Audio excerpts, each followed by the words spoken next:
Ahora hacemos la presencia del doctor Edgar Terán Terán, ex canciller de la República. Vamos a conversar con él sobre las elecciones del próximo día domingo. Noboa pide al pueblo evitar una guerra civil. Por su parte, Correa dice que hay que cerrar filas en contra del fraude. ¿Debe terminar así una campaña electoral generando esta expectativa absolutamente negativa en el pueblo ecuatoriano? Es penoso, pero no admirable, porque el domingo próximo el pueblo del Ecuador tiene que decidir entre votar por alguien que es candidato a presidente de la República y alguien que propone una dictadura, entre un candidato a presidente y un candidato a dictador. De otro lado, esto tampoco es raro, porque el señor Correa pertenece al grupo de extremistas políticos que en el hemisferio obedecen a las directivas de un grupo llamado Foro de Sao Paulo, que organizó Fidel Castro en 1990 y al que pertenece desde luego Chávez.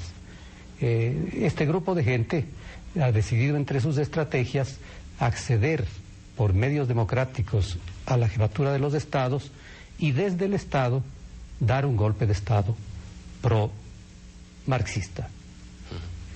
¿Qué vinculación tendría, por ejemplo, con grupos que estuvieron al margen de la ley como Alfaro Vive Carajo? Vemos que ahí hay un señor, Edgar Frías, que participó de esa agrupación que luego pues prácticamente fue extinguida por el gobierno del ingeniero León Febres Cordero, gobierno en el que usted participó también como canciller del país. El movimiento aquel, Alfaro Vive, fue circunstancial y efímero en el Ecuador, pero eso no quiere decir que no haya movimientos terroristas en América Latina.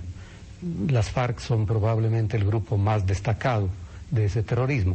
Y tampoco quiere decir que no pueda haber o generarse ese mismo tipo de grupos otra vez en el Ecuador. El castrochavismo favorece abiertamente a los grupos terroristas.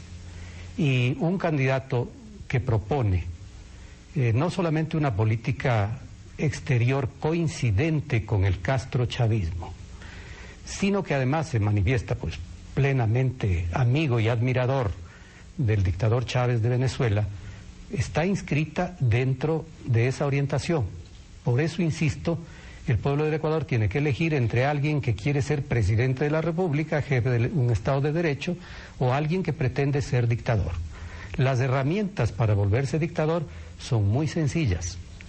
Esta llamada Asamblea Constituyente, que no es sino una falsificación del derecho constitucional, del concepto de Constitución y de Asamblea Constituyente, es el mecanismo para dar el golpe de Estado desde el poder.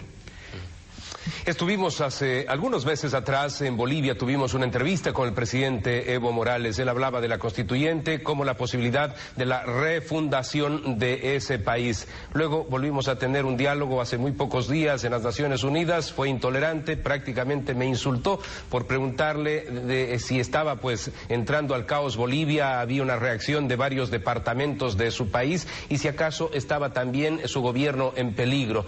Pero hago referencia a esto porque el caos es objetivo en la actualidad.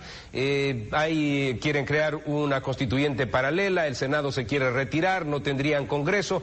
A eso han llegado con este planteamiento y concreción, si se quiere, de la constituyente en Bolivia.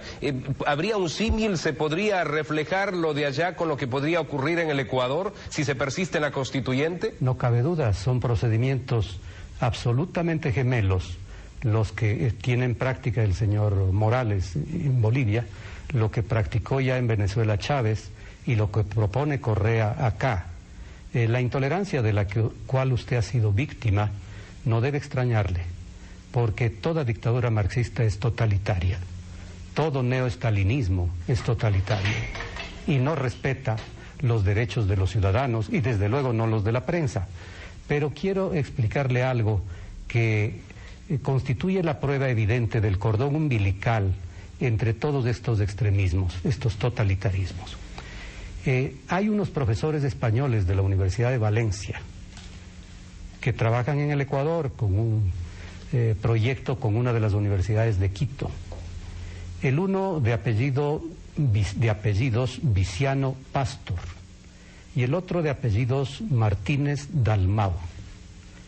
Estas personas escribieron el análisis jurídico del proyecto de constitución de Chávez, al menos del primero, para justificar la constitución totalitaria de Venezuela.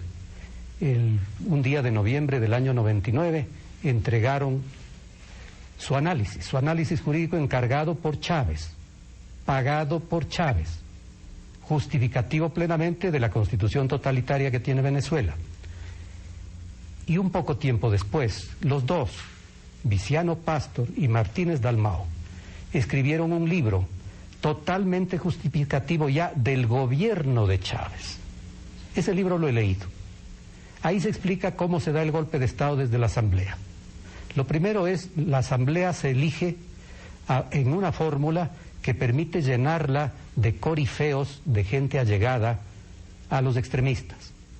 No partidos políticos, no representatividad de los grupos allegados al dictador. Lo segundo es que la Asamblea se declara poder originario. Lo tercero es que la Asamblea interviene al Congreso. No lo cierran de entrada, lo interviene. Una comisión de la Asamblea entra a gobernar el Congreso y una comisión de la Asamblea entra a fiscalizar al Congreso. Las dos tenazas para anular al Congreso, aunque no les manden a su casa a los legisladores, que después lo hacen también. El siguiente paso es intervenir el Poder Judicial, nombrar nueva Corte Suprema, nombrar los jueces que les conviene. Naturalmente, en el Ecuador sería el sistema de fiscalías, de fiscales, que es tan poderoso, y luego entran, después de tener el poder completo, entran a intervenir cualquier órgano del Poder Ejecutivo, porque sostienen que la Asamblea puede abocar competencias sobre cualquier órgano del poder. Esto está escrito, esto no lo invento yo, esto está escrito desde el año 2000, pagado por la Asamblea Nacional Venezolana, por dos profesores españoles que están trabajando en el Ecuador, y no me cabe duda que muy cerca de Correa, en una universidad de Quito. Esos documentos que han servido, como usted señala, bajo el origen de Venezuela para el manejo en Bolivia, ¿podrían también ser la base para instaurar esa constituyente aquí en el Ecuador? Desde luego, es exactamente el esquema ya preparado. El señor economista Correa, que es un hombre que tiene un título para ser profesor e investigador, y nada más, él no entiende de derecho. Es más, él desprecia profundamente el Estado de Derecho, la vigencia de la ley. En su formación no entra la ley, en sus maneras no entra el respeto a los demás.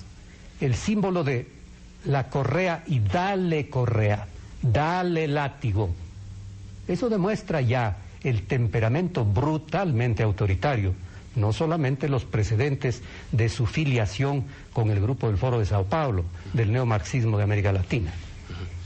Grave sería que se instaure un gobierno de esas características, y razón tendría de decir de pronto el abogado Álvaro Noboa de que hay que evitar una guerra, porque eso es lo que está aconteciendo en Bolivia en estos momentos, enfrentados 6 departamentos de los 9 contra 3 que estarían con el presidente Evo Morales. Conocí muy profundamente el estatuto electoral de la constituyente, estuve allí por 2 ocasiones, realicé trabajos al respecto, he venido diciendo que es una aventura instaurar la constituyente. Lo dije antes de que haga crisis en Bolivia, y en la actualidad pues simplemente hay que leer los periódicos. Es un caos lo que acontece en ese país. Ahora quieren aprobar la constituyente apenas con la mitad de los votos más 1, no con las 2/3 partes como sería lógico aprobar pues la Carta Magna. De tal manera que le agradezco, doctor, por haber hecho este análisis basado en argumentos, y además pues está denunciando la presencia de estos personajes que sabemos